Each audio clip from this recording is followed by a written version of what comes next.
तो चलिए शुरू करते हैं। तो पहला टॉपिक है जीव विज्ञान की उपशाखाएं।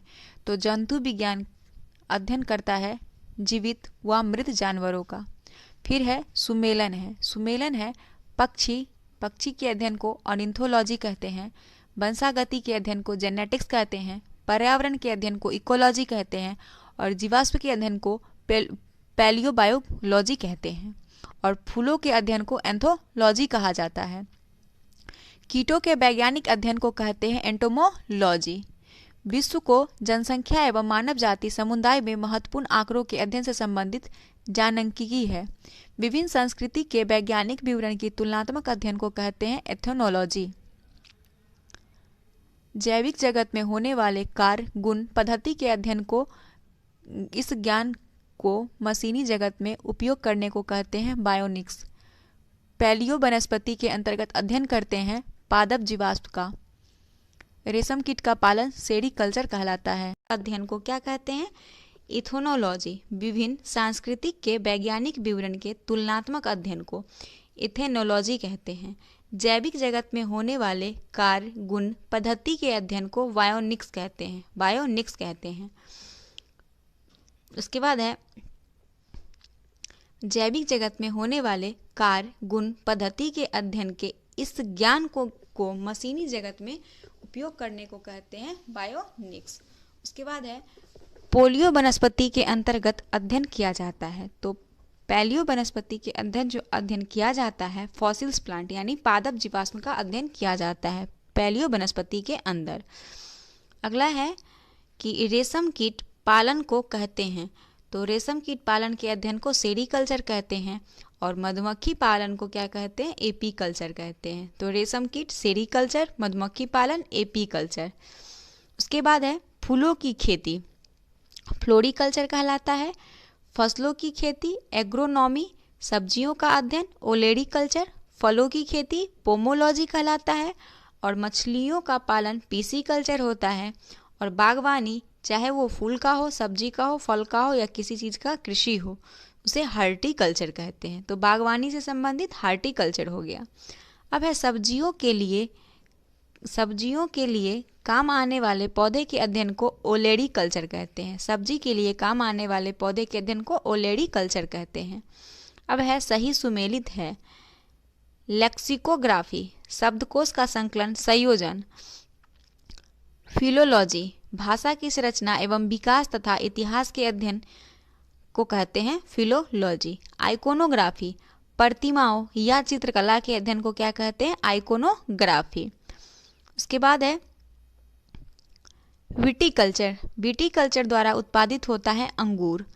कीट संवर्धन कीटों की वृद्धि करने के विज्ञान को कीट संवर्धन कहते हैं और वर्मी कल्चर में प्रयुक्त वर्म होता है अर्थवर्म।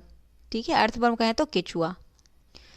जेरेंटोलॉजी संबंधित है वृद्धों के अध्ययन से। जेरेंटोलॉजी अध्ययन है वृद्धों के अध्ययन से। वृद्धावस्था एवं काल प्रभावन के विषय में ज्ञान प्राप्त करने की विधा को कहते हैं जेरेंटोलॉजी। जेनेटिक्स के अध्ययन को आनुवंशिकता और विचरण का। जेनेटिक्स अध्ययन किसका है? आनुवंशिकता और विचरण का। पैडोलॉजी संबंधित है मिट्टी के वैज्ञानिक अध्ययन से। मिट्टी के वैज्ञानिक अध्ययन को पैडोलॉजी कहते हैं। अस्थियों का अध्ययन ऑस्टियोलॉजी के अंतर्गत आता है। अस्थियों का अध्ययन ऑस्टियोलॉजी के अंतर्गत आता है। सर्पों के विषय में जानकारी प्राप्त करना कहलाता है सर्पेटोलॉजी। साइकोलॉजी जिसे मनोविज्ञान कहते हैं फिजियोलॉजी, पैथोलॉजी और बैक्टीरियोलॉजी से बेमेल है। तो साइकोलॉजी जो है वो अलग है। उसके बाद है हाइड्रोपोनिक्स जो होता है मृदा विहीन पादप का संवर्धन। जो बिना मिट्टी के पादप उगते हैं उसको हाइड्रोपोनिक्स कहते हैं। अब है जैव विकास। इसमें जैव विकास से संबंधित क्वेश्चन है। अब है मीथेन, अमोनिया, ऑक्सीजन और कार्बन डाइऑक्साइड में से प्राचीन पृथ्वी के वायुमंडल में अनुपस्थित होता है ऑक्सीजन। जो मीथेन है, अमोनिया, ऑक्सीजन और कार्बन डाइऑक्साइड में से प्राचीन आदिम पृथ्वी के वायुमंडल में अनुपस्थित ऑक्सीजन होता है। अब है वर्तमान प्रमाण के अनुसार पृथ्वी पर जीव का उद्गम हुआ लगभग 2 अरब वर्ष पूर्व। कब हुआ था जीव का उद्भव? 2 अरब वर्ष पूर्व।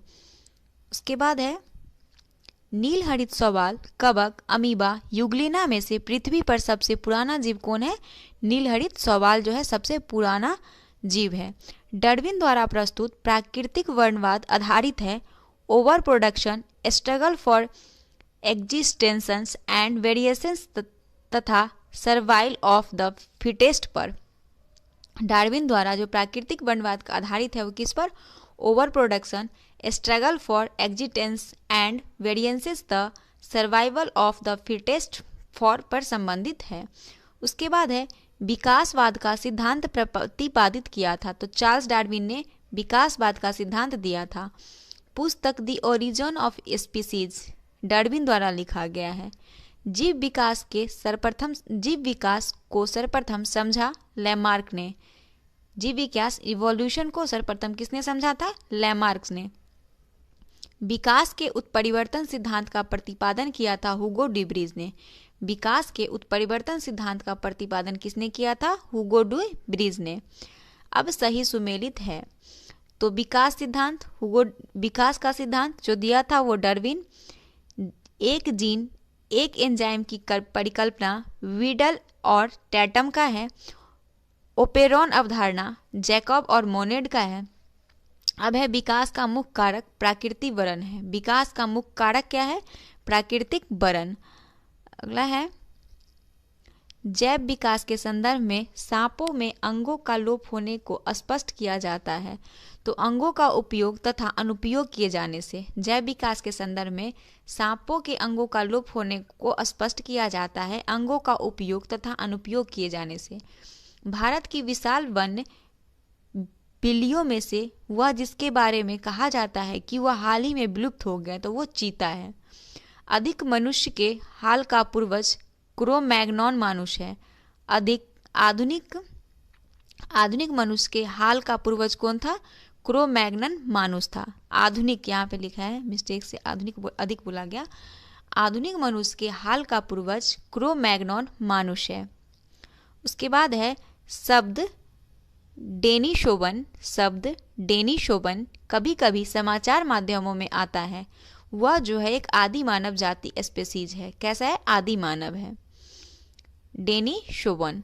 अगला है कि आर्कियोप्टेरिक्स जुरेसिक युग का सर्वपुरातन पक्षी है। आर्कियोप्टेरिक्स योजक कड़ी है सरीसृप और पक्षी के बीच का। आर्कियोप्टेरिक्स किसके बीच का कड़ी है? सरीसृप और पक्षी के बीच का। मैमथ पूर्वज था हाथी का। मैमथ जो है पूर्वज किसका है? हाथी का है। डायनासोर जो है वो मोसोजोइक सरीसृप का है और डायनासोर रहे हैं मोसोजोइक युग में। जीवों के विकास के संदर्भ में सही अनुक्रम है सैलोमैंडर, अजगर, फिर कंगारू। ये जो है जीवों के विकास के संदर्भ में सही अनुक्रम है। पहला सैलामेंडर, फिर अजरक, फिर कंगारू। उसके अब है बार्गिकी से संबंधित। बार्गिकी को पढ़ते हैं तो सबसे पहले जीव विज्ञानियों ने पादप जगत और प्राणी जगत की जातियों को बहुत बड़ी संख्या में ज्ञात किया, ढूंढ निकाला और पहचान लिया। संख्या की दृष्टि से अब तक ढूंढे हुए और पहचाने हुए जीवों में सबसे अधिक कीटों की संख्या है। किसकी है? कीटों की है। अगला दिया हुआ है कि कथन में है कि अमीबा विभंजन द्वारा जनन करता है। और आड़ में दिया हुआ है कि सभी एक कोशिकीय जीव अलैंगिक विधियों से जनन करते हैं। तो इसमें जो है ए आर दोनों सही है, ए और आर दोनों सही है, लेकिन आर जो है ए का सही स्पष्टीकरण है। क्या है? आर जो है ए का सही स्पष्टीकरण है। उसके बाद है गर्म रुधिर वाले जंतु वो होते हैं जो अपने शरीर के तापक्रम को हमेशा एक समान बनाए रखते हैं, उसे गर्म रुधिर वाले जंतु कहते हैं। अब है सही कथन है गोल कृमि में कोई परिश्चन तंत्र नहीं होता है। अस्थियां मछलियों में बतासे आमतौर से विद्वान होता है तथा उपस्थिस्मम मछलियों में निषेचन आंतरिक होता है। स्टारफिश, शाफिश, पाइपफिश तथा गिटारफिश में से वह जो मछली नहीं है, तो स्टारफिश जो है वो मछली श्रेणी में नहीं आता है। रजत मीन, क्रेफिश, जेली फिश तथा कैट फिश में से वह जो वास्तविक मीन यानी मछली है, वो कैट फिश जो है मछली है, मछली को ही मीन बोला जाता है। उसके बाद है star fish, jelly fish, hang fish तथा समुद्री घोड़ा में से वह जो वास्तविक रूप से मछली है। तो समुद्री घोड़ा जो है एक मछली की प्रजाति है, यानी मछली है। उसके बाद है सबसे बड़ा स्तनपायी ब्लू व्हेल है। सबसे बड़ा स्तनपायी कौन है? व्हेल है। व्हेल प्राणी जो है वो स्तनपायी वर्ग का है। शार्क, स्केविड, ऑक्टोपस तथा व्हेल में स्तनपायी व्हेल है। फिनबैक व्हेल, व्हील व्हेल, स्पर्म व्हेल और हम्पबैक व्हेल प्रजाति में दांत वाली व्हेलों में विशालतम है स्पर्म व्हेल। कौन? स्पर्म व्हेल जो है दांत वाली व्हेल है। उसके बाद है एक्डीना, कंगारू, शेही व्हेल में से जो अंडे देता है और सीधे बच्चे नहीं देता है वो एक्डीना है। एक्डीना जो है वो सीधे बच्चे नहीं देता है, पहले अंडा देता है। उड़ने वाली स्तनपायी चमगादड़ है। उड़ने वाले जीवों में से वह जो पक्षी वर्ग में नहीं आता है वो चमगादड़ है। समुद्री गाय, समुद्री घोड़ा और समुद्री सिंह में से स्तनधारी है समुद्री गाय और समुद्री सिंह। समुद्री गाय और समुद्री सिंह जो है वो स्तनधारी है, समुद्री घोड़ा स्तनधारी नहीं है। अब है डॉल्फिन वर्गीकृत किए जाते हैं। तो डॉल्फिन वर्गीकृत किए जाते हैं स्तनी में। सील है एक स्तनपायी। सील क्या है? एक स्तनपायी है। पेंगुइन, व्हेल, ऑन्टर तथा कछुआ में से निरशंस प्राणी है। तो ऑन्टर या उदबिलाव जिसको बोलते हैं वो कैसी प्राणी है? निरशंस प्राणी है। ऑन्टर या उदबिलाव जो है वो निरशंस प्राणी है। एम्फीबिया बताता है जल एवं स्थल दोनों पर ही रह सकने वाले पशुओं को एम्फीबिया कहते हैं। वह गुण जो मनुष्य के अन्य सभी वानर गुणों से पृथक करता है तो वो है जानने की इच्छा को प्रकट करना। गिबन, गोरिल्ला, लंगूर तथा ओरंग उटान में से कपी नहीं है। तो लंगूर जो है वो उटान में से कपी नहीं है। मानव सदृश लघुतम कपी है गिबन। गाय, बकरी, भेड़, हिरन कुल में से नील गाय जो है वो हिरन कुल से आता है। हिरन, गीदड़, जेबरा और घोड़ा में से वह जो जंतु जिसमें खुर नहीं पाए जाते हैं। तो गीदड़ में खुर नहीं पाए जाते हैं। ऑक्टोपस, ऑक्टोपस जो है एक मृदुक कवजी यानी मोलास्का है। ऑक्टोपस जो है एक मोलास्का श्रेणी का है जिसे मृदुक कवजी भी कहा जाता है। तो मृदुक कवजी या मोलास्का ऑक्टोपस है। सबसे बड़ा अकशेरुकी जो होता है वो कोलोशल स्केविड है। कोलोशल स्केविड सबसे बड़ा अकशेरुकी है। केकड़ा, बरूथी, बिच्छू तथा मकड़ी में से वह जीव जो अन्य तीन जीवों का वर्ग नहीं है। तो केकड़ा जो है वो अन्य तीनों जीवों का वर्ग नहीं है। व्हाइट लेग हर्न एक किस्म है कुकुटों का। कुकुटों का व्हाइट लेग हर्न एक किस्म है। टिक और माइट वास्तव में होते हैं मकड़ी वंशी के। जुगनू होता है एक कीट। खटमल, मकड़ी, घरेलू मक्खी तथा मच्छर में से वह जो कीट नहीं है। तो मकड़ी जो है वो एक कीट नहीं है। मकड़ी कीट से भिन्न होती है क्योंकि मकड़ी में पाई जाती है 8 टांगे। तिलचट्टा, तितली, मच्छर तथा मकड़ी में कीट नहीं है। तो मकड़ी कीट नहीं है क्योंकि उसमें 8 टांगे पाई जाती है।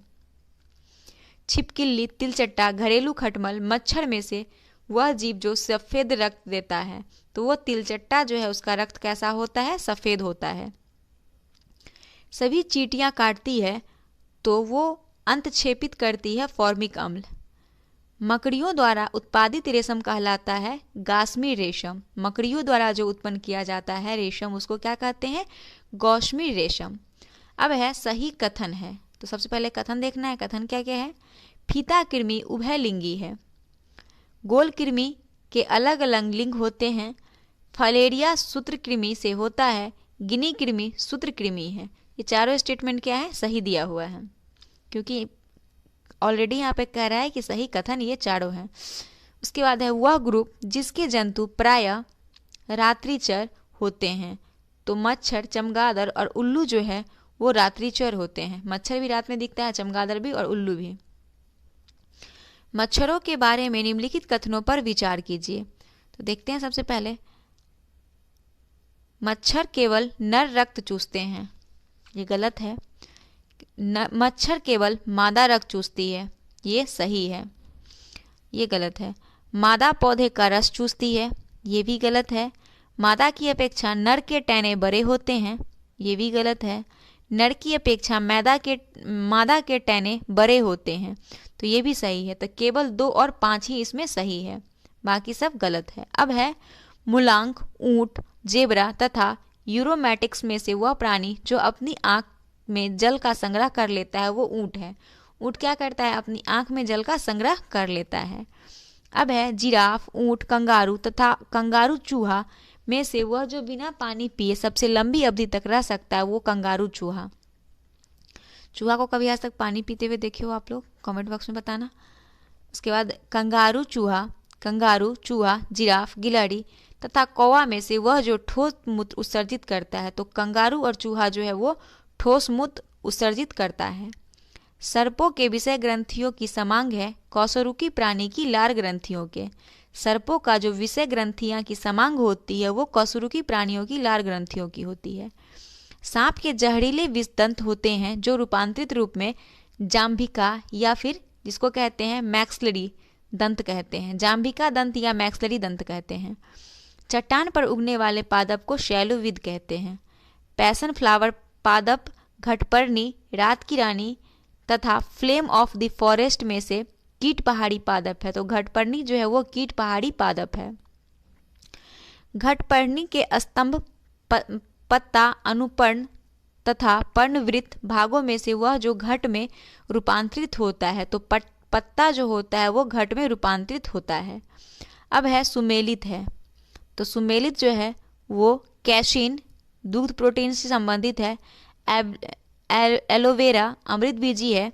घटपर्णी कीटभक्षी पौधा है। अमेरोवेल का पौधा तना परजीवी है। चंदन जड़ परजीवी है। और आर्किड जो है अधिपादप यानी कि एपीफाइट है। एक बार फिर से रिपीट करते हैं। कैसिन दूध प्रोटीन है। एलोवेरा अमृत बीजी पौधा है। घटपर्णी कीटभक्षी पौधा है। अमरबेल तना परजीवी पौधा है। चंदन जड़ परजीवी है। और आर्किड जो है अधिपादप या एपीफाइट श्रेणी का है। अब है निफेंथियस खासियाना या घटपर्णी, उसी को बोलते हैं। घटपर्णी का ही दूसरा नाम है निफेंथियस खासियाना नामक दुर्लभ एक अपातीय पौधा पाया जाता है मेघालय में। घटपर्णी कहाँ पाया जाता है? मेघालय में। पौधे का वह भाग जो सबसे पौधे का वह भाग जिससे हल्दी प्राप्त होता है, तो पौधे तना के से हल्दी प्राप्त होता है। हल्दी के पौधे का खाने योग्य लायक हिस्सा प्रकंद या राइजोम होता है। फलों का वह प्रकार जिसमें लीची को रखा जा सकता है वह ड्रुप कहलाता है। ड्रुप।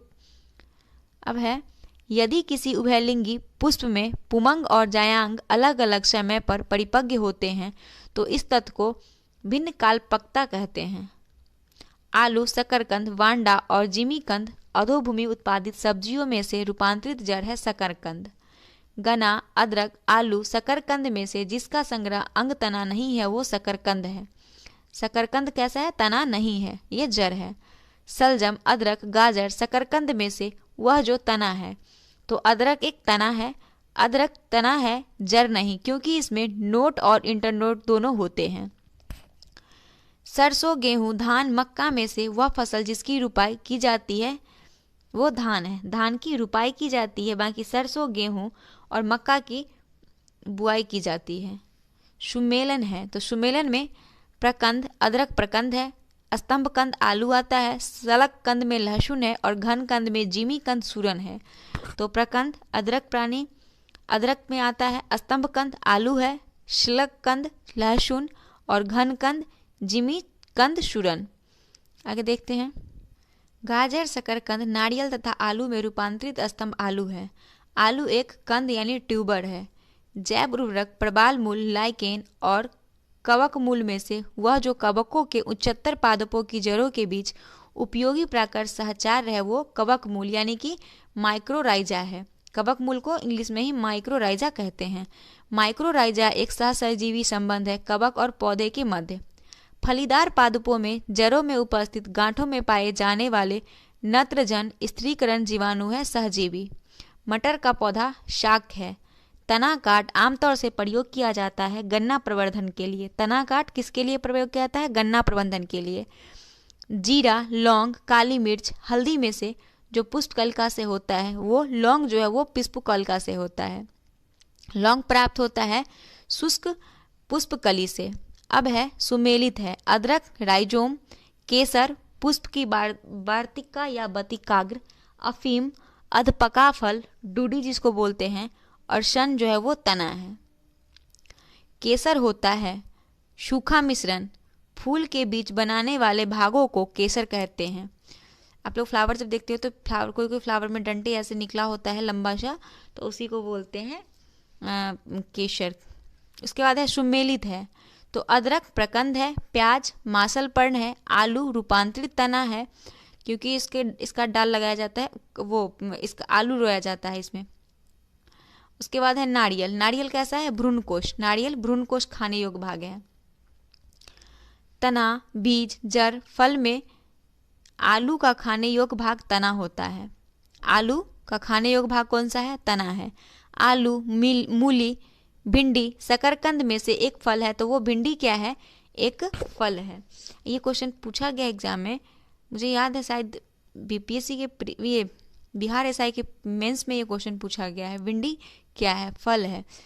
उसके बाद है सेब, अंगूर, खजूर और आलू बुखरा में सच्चा फल नहीं है, तो सेब जो है वो सच्चा फल नहीं है। पादप कली है एक भ्रूणीय टहनी। पादप कली है एक भ्रूणीय टहनी। कार्क प्राप्त होता है वैकर्स सुबर ओक नामक पेड़ से। कार्क प्राप्त किससे होता है? वैकर्स सुबर ओक नामक पेड़ से। वैकर्स सुगर का ही नाम ओक है दूसरा। लहसुन की अभिलाक्षणिक गंध का कारण सल्फर यौगिक है। लहसुन में सल्फर यौगिक होता है जिसके कारण वह गंध करता है। प्याज के छिलके उतारने पर आंसू आते हैं क्योंकि प्याज निष्कासित करता है सल्फेनिक अम्ल को। सल्फेनिक अम्ल के कारण आंख से आंसू आता है। जीवन चक्र की दृष्टि प्याज के काटने से जीवन चक्र की दृष्टि से पौधे का सबसे महत्वपूर्ण अंग पुष्प है। मिर्च की तीक्ष्णता का कारण कैप्सेइसिन की उपस्थिति है। मिर्च का तीखा होने का कारण क्या है? कैप्सेइसिन की उपस्थिति। रेशम का कीड़ा या जिसको सिल्क वर्म कहते हैं अपने जीवन चक्र से जिस चरण में वाणिज्यिक तंतु या फाइबर कॉमर्स पैदा करते हैं उसको कोशित कहते हैं। प्यूमा क्या कहते हैं? प्यूपा या कोशित। रेशम कीट जिन पर पनपता है वो शहतूत की पत्तियां हैं। रेशम, शहद, लाख तथा मोती में से जो कीटों से प्राप्त होता है वो मोती है। मोती कीटों से प्राप्त किया जाता है। अब है थोड़ा सा बड़ा करते हैं। गन्ना, धृतकुमारी, कपास तथा महुआ में से वह जो औषधि फसल है, तो धृतकुमारी जो है एक औषधि का पौधा है। तुलसी के पौधे का औषधि महत्व फिनॉल एवं फ्लेवोनाइड की उपस्थिति के कारण इसे औषधि महत्व कहा। इसका औषधि महत्व है फिनॉल और फ्लेवोनाइड की उपस्थिति के कारण। कुनेन जो मलेरिया के लिए एक प्रमुख औषधि है वह प्राप्त होता है आवृतबीजी पादप से। मलेरिया रोग प्रभावी औषधि कुनेन का निष्कर्षण किया जाता है सिनकोना की छाल से। मलेरिया निदान हेतु आर्टीथर नामक एक औषधि प्राप्त होती है बीजीय पादप से। समुद्री घास महत्वपूर्ण स्रोत है आयोडीन का। समुद्री घास महत्वपूर्ण स्रोत है आयोडीन का। अब है सही सुमेलित है। उत्पाद और स्रोत अफीम फल है। हौ जड़ एवं राइजोम, रबर, तना, कुनेन छाल से। तो अफीम फल से प्राप्त किया जाता है। ये यहाँ पे कुछ मिसप्रिंट है, मुझे समझ में नहीं आ रहा है क्या दिया हुआ है, आगे आपको क्वेश्चन में मिल ही जाएगा, होगा ही कहीं ना कहीं। रबर तना है, कुनेन छाल से प्राप्त किया जाता है। अब है सिनकोना की छाल से प्राप्त औषधि को मलेरिया के उपचार के लिए प्रयुक्त किया जाता है। जिस कृत्रिम पौधे की प्राकृतिक उत्पाद को प्रतिस्थापित किया जाता है वह क्लोरोक्विन है। क्लोरोक्विन सिनकोना की छाल से प्राप्त औषधि को मलेरिया के उपचार के लिए प्रयुक्त किया जाता है। जिस कृत्रिम औषधि ने इसे प्राकृतिक उत्पाद को प्रतिस्थापित किया वो कौन है? क्लोरोक्विन है। अब है कोरोना रोगियों के उपचार के लिए प्रयुक्त हाइड्रोक्लोरोक्विन एक कृत्रिम औषधि है। क्या है? कृत्रिम औषधि है। लाइकेन, प्रोटोजोआ, साइनोजीवाणु तथा डाइटम में से जीवों का वह समूह जिसे डूबने से मृत्यु का पता लगाने में महत्व है वो है डाइटम। लाइकेन, प्रोटोजोआ, साइनोजीवाणु तथा डाइटम में से जीवों का वह समूह जिसका डूबने से हुई मृत्यु का पता लगाने में महत्व है वो डाइटम है। उसके बाद है अगला क्वेश्चन, सहतूत फल है शोरोसिस। सहतूत कैसा फल है? शोरोसिस फल है। सन, पटसन, जूट तथा कपास में से वह पौधे के तने का उत्पाद नहीं है, तो कपास जो है वो पौधे का तना नहीं है। लेंग हीमोग्लोबिन पाई जाती है लेग्यूम मूल ग्रंथियों से। बौना गेहूं, संकर मक्का, टिट्रिकेल तथा सोयाबीन में से जो मानव निर्मित धान्य या अनाज है तथा जो प्राकृतिक में नहीं पाया जाता है वो है टिट्रिकेल। टिट्रिकेल जो है वो प्राकृतिक में नहीं पाया जाता है। अब है कैनोला। कैनोला मानव उपभोग के लिए उगाई गई विशिष्ट प्रकार की तिलहन सरसों की किस्म को निर्दिष्ट करता है।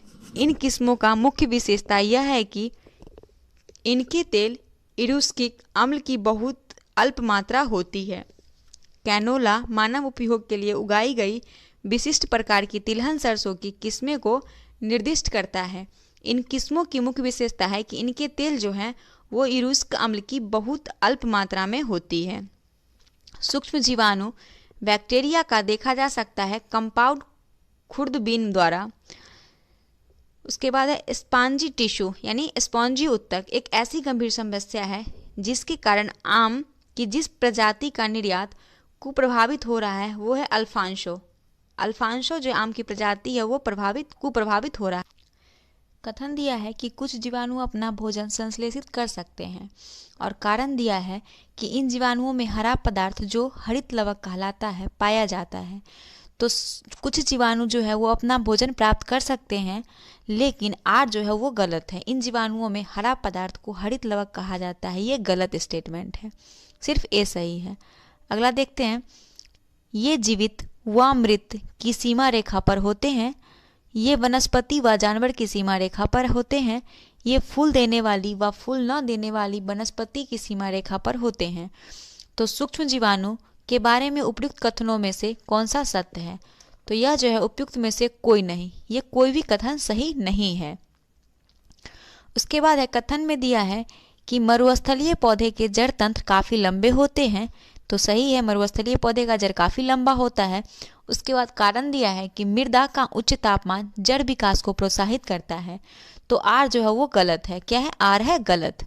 मरुस्थलीय पौधे की जड़ें लंबी होती है क्योंकि जड़ें पानी की तलाश में लंबी हो जाती है, और मरुस्थलीय से जो होता है वो बालू वहाँ पे ज़्यादा होता है, तो जड़ उसका जब नीचे जाता है तब वहाँ पे पानी का लेवल मिलता है, इसीलिए जड़ लंबे होती है। उसके बाद है मरुस्थल में फ्रीटोफाइट्स मिलते हैं, यानी ऐसे पादप जिनमें लंबी यानी 20 से लेकर 30 फीट लंबी मुसला जड़ होती है। किसमें? मरुस्थलीय फ्रीटोफाइट्स कहते हैं उसको।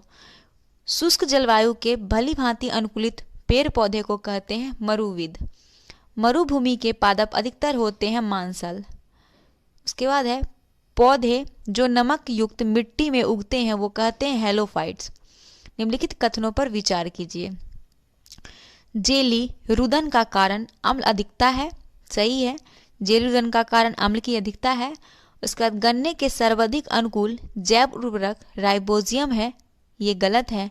नमकीन पानी में उगाए गए पौधे को थैलोफाइटस कहते हैं, ये गलत है, क्योंकि जो नमकीन पायों में उगाया जाता है उसको क्या कहते हैं? उसको हेलोफाइट्स कहते हैं, ना कि थैलोफाइट्स कहते हैं। और चौथा में दिया हुआ है सुपुत अवस्था तोड़ने वाला हार्मोन साइटोकाइनिन है, तो ये सही है। तो 1 और 4 सही है, बाकी दोनों गलत है।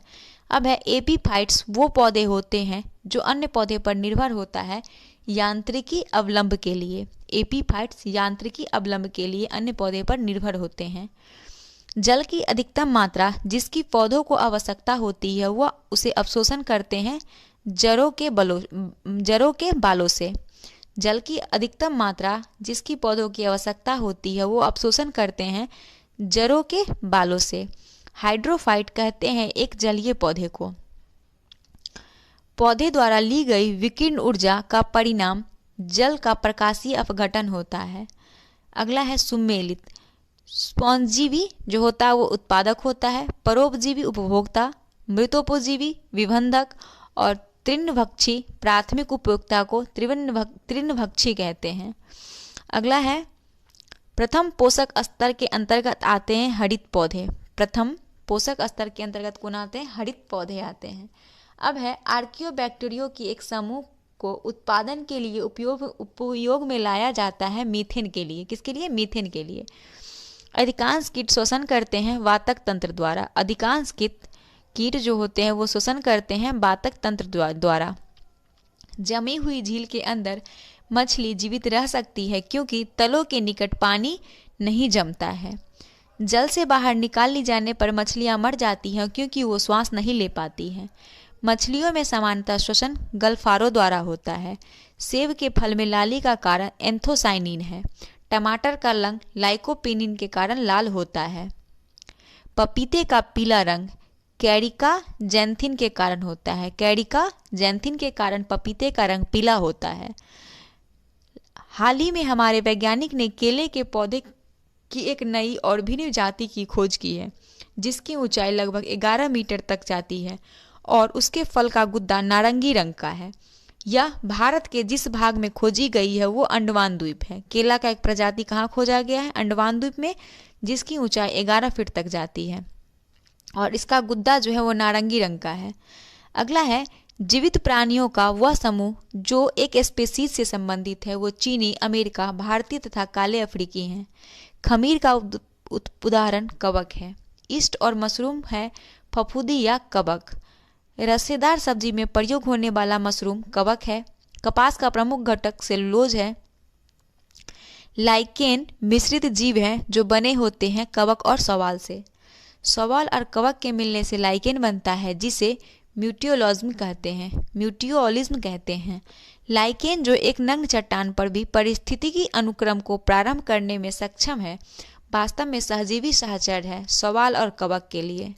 उसके बाद है नोस्कापिन प्राप्त होता है। नोस्कापिन पोस्ता यानी पॉपी से प्राप्त होता है। पॉपी से हीरोइन प्राप्त होती है अफीम पोस्ता से। मार्फिन प्राप्त होता है पोस्ता के फल से। अफीम प्राप्त होता है बिना पके फल के लैटेक्स से। अफीम पोस्ता प्राप्त होता है पौधे के आधे पके फल से।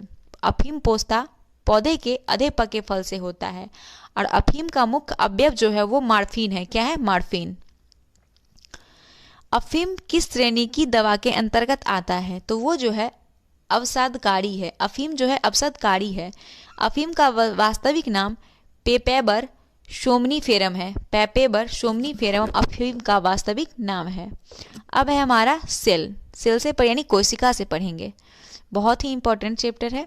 नाभिक के अलावा कोशिका के जिस कोशिका अंग में डीएनए होता है उसे माइटोकॉन्ड्रिया कहते हैं। तो नाभिक के अलावा कोशिका में जो कोशिका अंग होता है उसे माइटोकॉन्ड्रिया कहते हैं। और सौर ऊर्जा का एटीपी रूपांतरण होता है क्लोरोप्लास्ट में। उसके बाद है सही कथन है कि विषाणु सम एकल तंतु आरएनए अणु से बने होते हैं। साधारण मनुष्य में गुणसूत्र 46 होता है यानी 23 जोड़े होते हैं। मानव शरीर की कोशिका में पाए जाने वाले गुणसूत्र जोड़े की संख्या 23 जोड़े में होती है। जीवों में अधिकतम विविधता का कारण उत्परिवर्तन है। बंदर, चीता, तितली और छिपकली से लिंग गुणसूत्र नहीं होते हैं। छिपकली में लिंग गुणसूत्र नहीं होते हैं। पादप कोशिका जंतु कोशिका से कोशिका भित्ति के कारण अलग है। कोशिका भित्ति के कारण जो पादप कोशिका और जंतु कोशिका में अंतर है। जंतु कोशिका में सेलुलोज की कोशिका भित्ति हो, जंतु कोशिका में अनुपस्थित होती है सेलुलोज की कोशिका भित्ति। जैव कोशिका का वह भाग जो कोशिका का पावर हाउस कहलाता है वो माइटोकॉन्ड्रिया है। Power house of the cell mitochondria. पिता पिंड कोशिकाओं की सहंती है। अंडाशय में पाई जाने वाली कोशिकाएं पिता पिंड की कोशिकाएं हैं। प्लाज्मा झिल्ली बनी होती है प्रोटीन और लिपिड से मिलके। प्रोटीन संश्लेषण में सबसे अधिक महत्वपूर्ण भूमिका है अंतद्रव्य जालिका और राइबोसोम का। किसका? राइबोसोम का। लसिका बनी होती है, लसिका कोशिका बनी होती है तिल्ली, थाइमस ग्रंथि, अस्थि मज्जा और लसिका ग्रंथि से मिलके। लसिका कोशिका किससे बनी होती है? तिल्ली, थाइमस ग्रंथि, अस्थि मज्जा और लसिका ग्रंथि के मिलने से लसिका कोशिका बनती है। अब है स्तंभ कोशिका अनुसंधान के क्षेत्र में नवीनतम विकास के संदर्भ में निम्नलिखित कथनों पर विचार कीजिए। तो छोटा करते फिर पढ़ पाएंगे इसे। तो दिया है कि बीजपुटी अवस्था पर भ्रूण मानव स्तंभ कोशिका का एकमात्र स्रोत है। तो दूसरा दिया है स्तंभ कोशिका बीजपुटियों को नष्ट किए बिना प्राप्त की जा सकती है। स्टेटमेंट भी गलत है। स्तंभ कोशिका वस्तुतः अनंत काल तक स्वयं ही पात्रे संचित हो जा सकती है। ये सही है कि स्तंभ कोशिका जो है वस्तुतः अंत काल तक स्वयं ही पात्रे सजीवित हो जा सकती है। और चौथा है कि भारतीय अनुसंधान केंद्र ने कुछ कोशिका रेखाओं का भी सृजन किया है जिन्हें कई प्रकार के उत्तकों में विकसित किया है। तो ये भी सही है। देखते हैं क्या कहता है। तो कथन कौन सही है। तो 3 और 4 सही है। अब है प्राणियों में स्तंभ कोशिका के प्रत्यारोपण के संदर्भ में सही कथन है कि प्राणी जीवन भर स्वयं गुणन करती है। ये अंगों को क्षतिग्रस्त उत्तकों की मरम्मत करती है तथा एक से अधिक प्रकार की विशिष्ट कोशिकाओं को बनाने की क्षमता रखती है कोशिका। उसके बाद है प्रकर्मित कोशिका मृत्यु। प्रकर्मित कोशिका मृत्यु के कोशिकीय और आणविक नियंत्रण को कहते हैं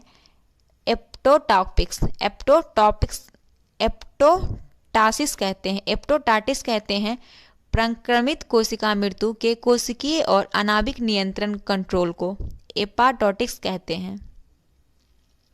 हमारे तंत्र में अधिकतम एटीपी अणुओं को उत्पन्न करने वाला पद कौन सा है। क्रेब्स चक्र। क्रेब्स चक्र जो है हमारे तंत्र में अधिकतम एटीपी अणुओं को उत्पन्न करने वाला पादप है। अगला है आनुवांशिकता। इसे भी कंप्लीट करते हैं। आनुवांशिकता के जनक के रूप में ग्रेगर जॉन मेंडल को जाना जाता है। आनुवांशिकता के जनक कौन है। Gregor John Mendel. मेंडल ने अपनी चिर प्रतिष्ठित वंशागति नियम को प्रतिपादित करने में जिस जीवधारी का उपयोग किया वो गार्डन पी मटर का पौधा। गार्डन पी मतलब मटर। इसके बाद मेंडल के आनुवांशिकता का सिद्धांत आधारित है लैंगिक जनन पर। जीनोम चित्रण का संबंध जीन्स के चित्रण से है। जीवों में आनुवांशिक लक्षण संतान में लिए जाते हैं क्रोमोसोम द्वारा। जीवों में आनुवांशिक लक्षण जो संतान में दिया जाता है वो किसके द्वारा। क्रोमोसोम के द्वारा। जीन जो है डीएनए का एक भाग है। जीन के भीतर अनुक्रम आधार में परिवर्तन कहलाता है उत्परिवर्तन। हमारे शरीर में आनुवांशिकता की इकाई को जीन कहते हैं। किसी भी प्रजाति में गुणसूत्र की संख्या स्थिर रहती है। जीव कोशिका में आनुवांशिक लक्षणों को नियंत्रण में उत्तरदायी डीएनए है। प्लावमान जीन या जंपिंग जीन के सिद्धांत का प्रतिपादन बारबरा मैक्टिटॉफ ने किया था। एडेनिन, टायरोसिन, गुआनिन और साइटोसिन में डीएनए में एक उपलब्ध यह यौगिक जो एमिनो अम्ल नहीं बनाता है। तो टायरोसिन जो है वो डीएनए में एमिनो अम्ल नहीं बनाता है। डीएनए में मौजूद संकरा होती है डीऑक्सीराइबोन्यूक्लिक एसिड। डीएनए का खोज किया था फ्रेडरिक मिशर ने 1869 में। डीएनए की द्विकुंडलिक संरचना दी गई थी वाटसन और क्रिक के द्वारा। राइबोजाइम्स होते हैं आरएनए की अणु। अगला है कार्बन 14 समस्थानिक का उपयोग करके अनुसंधान करने वाले एक्सरे तकनीक है कोयला खनन है रंगरेज और रंगसाज। उपयुक्त व्यवसाय में लगे व्यक्तियों में से जिन्हें अपनी कोशिकाओं के डीएनए में अस्थायी परिवर्तन का खतरा रहता है वह है कौन है। तो वह जो है एक्सरे तकनीक, यह जो है इससे खतरा रहता है। उसके बाद है जैव उर्वरक से संबंधित। जैव उर्वरक एजोला, नीलहरी शैवाल और अल्फा फला उपयुक्त में से जिनका उपयोग जैव उर्वरकता के रूप में किया जाता है वो है 1 और 2 एजोला और नीलहरित शैवाल। इसका उपयोग जैव उर्वरकता के रूप में किया जाता है। अब है राइजोबियम, नीलहरित शैवाल तथा एंजोला में से जैव उर्वरक के रूप में काम किया जाता है सभी का। राइजोबियम, नीलहरित शैवाल तथा एजोला में से जैव उर्वरक के रूप में राइजोबियम, नीलहरित शैवाल और एजोला का उपयोग किया जाता है। नोस्टॉक, एनाबिना, एजोटोबैक्टर तथा माइकोराइजा में से वह जो नाइट्रोजन स्थिरीकरण करने वाले जीव नहीं है वो है माइकोराइजा। यह जो है नाइट्रोजन स्थिरीकरण करने वाली जीव नहीं है। ईस्ट, कोलेरेला, एजोला तथा मोल्ड में से जैव उर्वरक का स्रोत है एजोला। दालें, चावल, गेहूं तथा गन्ना नाइट्रोजन स्थिरीकरण जीवाणु जिस पौधे की जड़ के साथ संयोजन करते हैं वह दालें हैं। यूरिया 2,4-D, स्ट्रेप्टोसाइक्लिन तथा एंजोला में से एक जैविक उर्वरक है एंजोला। एंजोला जो है एक जैविक उर्वरक है। पशुओं विशेषतः दुधारू गो के अनुरूप भोजन के रूप में प्रयुक्त जैव उर्वरक एजोला है। अब है सुमेलित है, नील हरित शैवाल जैव उर्वरक है। क्रायोशोपा माहो नियंत्रण है। बायो 902 सरसों का काइक्लोन है। एजोटोवैक्टर एक जीवाणु है। अब है गेहूं, चना, धान एवं सरसों में से वह फसल जिसमें नील हरित शैवाल मुख्यतः जैव उर्वरक के रूप में प्रयोग किया जाता है वो धान है। धान में जैव उर्वरक के रूप में प्रयोग किया जाता है। बाजरा, गेहूं, मक्का, धान में से नील हरित शैवाल का उपयोग नत्रजन आपूर्ति हेतु धान को किया जाता है। एजोला एक अच्छा उर्वरक होता है नील हरित शैवाल को साथ मिलाने से। एजोला और एजोला बहुधा जैव उर्वरक के रूप में प्रयोग किया जाता है क्योंकि इसका सहचारी नील हरित शैवाल है। एजोला है एक जलीय फॉर्न। एजोला क्या है? एक जलीय फॉर्न है और जलीय फॉर्न जिसे जैव उर्वरक के रूप में उपयुक्त किया जाता है वह एजोला है। साइनोबैक्टीरिया, प्रोटोजोआ तथा विषाणु में से जो जैव उर्वरक के रूप में प्रयोग किया जाता है वो है साइनोबैक्टीरिया। चना, मटर, सेम तथा धान में से वह पौधा जो नाइट्रोजन स्थिरीकरण में सहायक नहीं है वो धान जो है नाइट्रोजन स्थिरीकरण में सहायक नहीं है। कंपोस्ट के संदर्भ में सही नहीं है तो गड्ढों में अपशिष्ट पदार्थ की निम्नीकरण प्रक्रिया को केचुआ धीमा कर देता है। यह जो है कंपोस्ट के लिए सही नहीं है। उसका मेन मुद्दा तो कंपोस्ट का केचुआ ही होता है। लाल, भूरा, हरा तथा नीला हरा शैवाल में जो जैविक नाइट्रोजन निर्धारण से संबंधित है वो है नील हरा शैवाल। फसलों उत्पादन में नत्रजन उपयोग क्षमता की वृद्धि की जाती है उर्वरक की मात्रा के बार बार प्रयोग द्वारा, नत्रजन अवरोध के प्रयोग द्वारा तथा नत्रजन धीरे छोड़ने वाले उर्वरकों के प्रयोग द्वारा। अब है सोयाबीन में नत्रजन स्थिरीकरण के लिए जिम्मेदार बैक्टीरिया राइजोबियम जैपोनिकम है। जैपोनिकम यह जो है सोयाबीन में नत्रजन स्थिरीकरण के लिए जिम्मेदार बैक्टीरिया है। अब है बायोचर ऊर्ध्वाधर खेती में वृद्धि कर माध्यम के अंश के रूप में प्रयुक्त किया जाता है।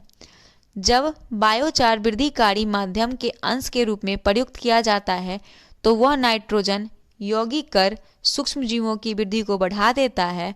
उसके बाद दिया है कि जब बायोचार वृद्धि माध्यम के अंश के रूप में प्रयुक्त किया जाता है तब वह उस वृद्धिकर माध्यम की जल धारणा क्षमता को अधिक लंबे समय तक बनाए रखने में सहायक होता है। तो उपयुक्त में से सही कथन है 1, 2 और 3।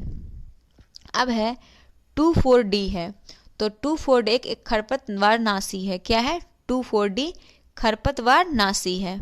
अब है मानव शारीरिक एवं क्रिया विज्ञान, कंकाल व मांसपेशी तंत्र इसमें पढ़ेंगे। तो सबसे पहले है हमारे शरीर का अधिकतम भाग जल से है। किसका बना है? हमारे शरीर का अधिकतम भाग जल से बना है। हमारे शरीर का अधिकतम भाग जल से बना है।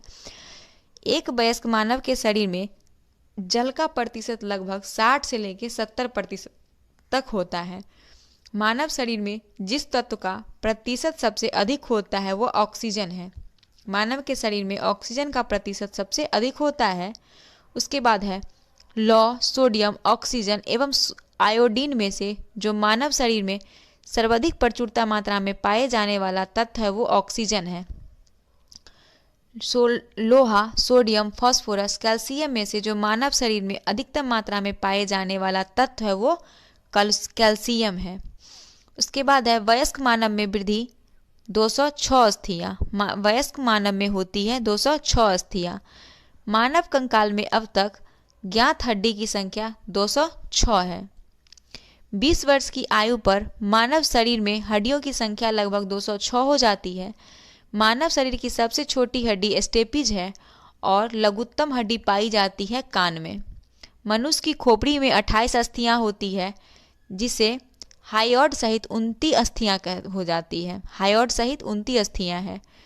Magnesium chloride, calcium carbonate, calcium sulphate तथा सोडियम क्लोराइड में से वह लवण जो मानव हड्डियों में सर्वाधिक मात्रा में पाया जाता है वो है कैल्शियम फॉस्फेट। कैल्शियम फॉस्फेट मानव हड्डियों में सबसे ज़्यादा पाया जाता है।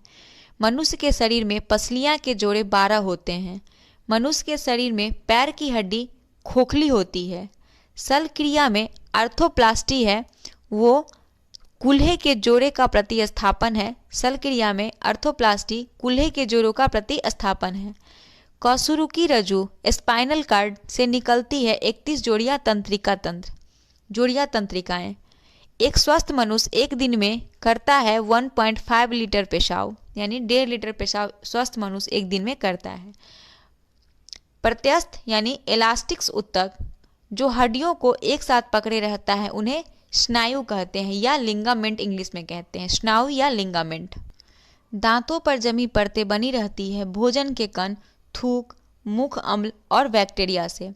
नाखून काटने समय दर्द नहीं होता है क्योंकि नाखून जो है वो मृत कोशिकाओं के द्रव द्वारा बने रहते हैं जिनमें रक्त संचारण नहीं होता है, इसीलिए नाखून काटते टाइम दर्द नहीं होता है। अस्थि एवं दांत निर्माण हेतु आवश्यक है कैल्शियम और फॉस्फोरस का। कैल्शियम, फास्फोरस, फ्लोरीन, आयोडीन में से वह पौष्टिक तत्व जो अस्थि एवं दांतों के निर्माण एवं मजबूती के लिए आवश्यक नहीं है। तो आयोडीन जो है वो मजबूती के लिए आवश्यक नहीं है अस्थि और दांतों में। मनुष्य के जीवन काल में 2 बार विकसित होता है 20 दांत। उसके बाद है अस्थि, दंतवल्क, डेंटिन तथा सीमेंटम में हमारे शरीर का सबसे दृढ़ भाग होता है वो दंतवल्क होता है, मतलब सबसे मजबूत भाग कौन सा होता है? दंतवल्क होता है। मानव शरीर का सबसे मजबूत मांसपेशी जबड़े का होता है। अब है सुमेलित है तो ब्रेस्ट बोन, स्टर्नम से स्टर्नम यानी उरोस्थिस्त, जत्रुक या कॉलर बोन, क्लेविकल, जानू फलक, नी कैप जिसको बोलते हैं, पैटेला से संबंधित है। स्कंध फलक यानी शोल्डर ब्लेड स्कैपुला से संबंधित है। तो breast bone, sternum, collar bone, clavicle, knee cap, patella, shoulder bone, scapula से संबंधित है। अब पढ़ेंगे पाचन तंत्र से। पाचन तंत्र से है कि करवाहट के लिए मानव जीव का संवेदनशील क्षेत्र पीछे का भाग होता है। जब तीखा लगता है तो पीछे कान के पास लगता है कि बहुत ज़्यादा तीखा लग रहा है, तो इसलिए पीछे का भाग जो होता है वो करवाहट के लिए होता है। और मानव शरीर में पाचन का अधिकांश भाग संपन्न होता है छोटी आंत से। कहाँ से? छोटी आंत से। प्रोटीन, वसा और कार्बोहाइड्रेट में से मनुष्य की मुख्य गुहा में पाचन प्रारंभ होता है कार्बोहाइड्रेट का। प्रोटीन, वसा और कार्बोहाइड्रेट में मनुष्य की मुख्य गुहा में पाचन प्रारंभ होता है कार्बोहाइड्रेट का। लार स्टार्च, प्रोटीन, रेशे वसा में से जिसका पाचन में सहयोग करती है वो स्टार्च जो है वो पाचन में सहयोग करती है। कथन पढ़ते हैं।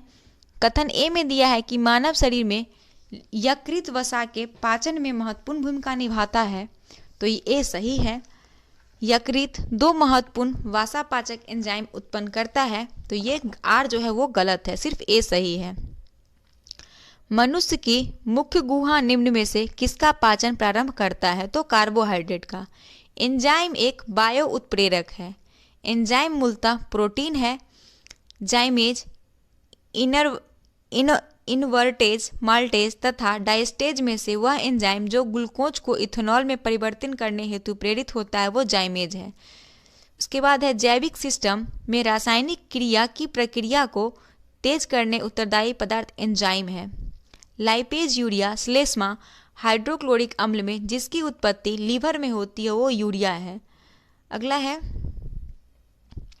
लिपिड्स का पाचन निम्नलिखित में से कुछ की उपस्थितियों में होता है। पित्त अम्ल, लाइपेज, पेप्सिन, इनमें से केवल और 1 और 2। पित्त अम्ल और पेप्सिन से लिपिड का पाचन की उपस्थितियों में होता है। एंजाइम लाइपेज का स्रोत है अग्नाशय। मानव तंत्र में ट्रिप्सिन, गैस्ट्रिन, टाइलिन एवं पेप्सिन में से पाचक एंजाइम नहीं है, तो गैस्ट्रिन जो है वो पाचक एंजाइम नहीं है। मानव शरीर में प्रोटीन का पाचन प्रारंभ होता है अमाशय से। अब है कथन में दिया है कि हमारे आहार में सभी प्रोटीन का पाचन केवल क्षुद्रांत्र में होता है, तो ये जो है ये गलत है। अग्नाशय से प्रोटीन का पाचन हम करने वाली एंजाइम को क्षुद्रातंत्र में छोड़ा जाता है, तो ये सही है। यूरिएज, सल्फेटेज, ट्रिप्सिन और प्रोटियस में से जो प्रोटीनों के पाचन में सहायक एंजाइम हो वो ट्रिप्सिन है। यह जो है प्रोटीन एंजाइम प्रोटीन के पाचन में सहायक एंजाइम है ट्रिप्सिन। स्टार्च को जल अपघटन से ग्लूकोज बनाने वाला एंजाइम एमाइलेज है। स्टार्च को जल अपघटन से ग्लूकोज बनाने वाला एंजाइम एमाइलेज है। एंजाइम ट्रिप्सिन उत्प्रेरक का कार्य करता है प्रोटीन अमीनो अम्ल में परिवर्तन में। प्रोटीन को अमीनो अम्लों में परिवर्तन में एंजाइम ट्रिप्सिन उत्प्रेरक का कार्य करता है। अब है मानव शरीर में पुच्छ संलग्न होता है बृहदांत्र से। मानव शरीर के क्षुद्रांत्र के 3 संरचनात्मक भागों की लंबाई का सही ह्रासमान क्रम क्या है? तो शेषांत्र, मध्यांत्र और ग्रहणी। एंजाइम तथा उसके कार्य का सही जोड़ा क्या है? तो देखते हैं। ई कोलाई प्रतिबंधित डीएनए को विशिष्ट करता है। इंडोन्यूक्लियस सेकेंड स्थलों पर कटने के लिए होता है, तो ये भी दोनों जो मिलान सही दिया हुआ है। प्रोटीन स्टार्च रेशे में से लाड़ की सहायता से स्टार्च पच जाता है। अधिक कथन है कि मानव शरीर सेलुलोज के पाचन में असक्षम है, तो ए जो है सही है। मानव शरीर में स्टार्च अपघटक एंजाइम डाइजेस्ट विद्यमान रहता है। आर भी सही है, लेकिन आर ए का सही स्पष्टीकरण नहीं है। आर जो है ए का सही स्पष्टीकरण नहीं है। शरीर में आंतरिक ग्लूकोज ग्लाइकोजन को प्रवर्तित होकर भंडारित रहता है लीवर में। लीवर एवं मांसपेशियों में यानी यकृत एवं मांसपेशियों में ऊर्जा जमा होती है ग्लाइकोजन के रूप में। मानव शरीर की सबसे बड़ी ग्रंथि होती है यकृत। प्लीहा, अग्नाशय, अपेंडिक्स और पित्ताशय अंगों में से पित्त का संचय होता है पित्ताशय में। शरीर के जिस भाग में पित्त का निर्माण होता है उसे यकृत कहते हैं। पित्ताशय में उपस्थित पत्थर किसका पाचन प्रभावित करता है? तो वसा का पाचन को प्रभावित करता है। उसके बाद है सामान्य मानव के संदर्भ में निम्न कथनों पर विचार कीजिए। HCl की मौजूदगी की अनुक्रिया के रूप में ग्रहणी से सिक्रोटीन उत्पन्न होती है। आगे देखते हैं। और दूसरा है कि वाष्यीय अम्लों की मौजूदगी की अनुक्रिया के रूप में क्षुद्रांत्र से एंट्रोएस्ट्रॉन उत्पन्न होता है। तो इनमें से कौन सा कथन सही है? तो पहला कथन था कि HCl की मौजूदगी की अनुक्रिया के रूप में ग्रहणी से सिक्रेटिन उत्पन्न होता है, वो कथन भी सही है और ये दूसरा भी सही है, तो दोनों कथन सही है। अगला देखते हैं। पेप्सिन, लैक्टेस, यूरियस तथा जाइमेस में से वह एंजाइम जो प्रोटीन को एमिनो अम्ल में विघटित करता है वो पेप्सिन है। टाइलिन स्टार्च को पचाता है, पेप्सिन प्रोटीन को पचाने का कार्य करता है और रेनिन जो होता है वो रक्त में एंजियोटोसिनोजेन को एजियोटोसिन में बदलता है। उसके बाद है ऑक्सीटोसिन। ऑक्सीटोसिन जो है वो मसृण पेशियां यानी कि स्मूथ मसल्स में सिकुड़न प्रेरित करता है। क्या करता है? स्मूथ मसल्स जो होता है उसमें सिकुड़न को प्रेरित करता है। उसके बाद है सुमेलित है, तो vitamin, carotene, enzyme, pepsin, hormone, टेस्टोन या प्रोस्टोन हार्मोन है। प्रोटीन, कैरोटीन एक प्रोटीन है, तो विटामिन क्या है? विटामिन एक कैरोटीन है, एंजाइम एक पेप्सिन है, हार्मोन टेस्टोस्टेरोन और प्रोस्टोजेन है, प्रोटीन कैरोटीन है। सही सुमेलन है द्राक्षा संकरा ग्लूकोज को, फल संकरा फ्रुक्टोज को, दूध संकरा लैक्टोज को, चीनी सुक्रोज को और स्टीविया प्राकृतिक स्वीटनर को। अब है ग्लूकोज का सूत्र क्या है? तो C6H12O6 ग्लूकोज का सूत्र है। विटामिन एवं पोषण, इसे भी कवर करते हैं। विटामिन एवं पोषण, सब्जी, पनीर एवं मिठाई में से वह आहार जो मानव शरीर में नए ऊतकों की वृद्धि के लिए पोषक तत्व उत्पन्न करता है वो पनीर है। प्रोबायोटिक खाद्य के संबंध में निम्नलिखित कथनों पर विचार कीजिए। प्रोबायोटिक खाद्य एवं सजीव जीवाणु विद्वान होते हैं जो मानव के लिए लाभकारी जाने जाते हैं, तो ये सही है। प्रोबायोटिक खाद्य अंत्र फ्लोरा के अनुसंरक्षण में सहायता देता है, तो ये भी कथन सही है। अगला है न्यूट्रास्यूटिकल्स उत्पादन है जिनमें होता है पोषक और औषधि के प्रभाव।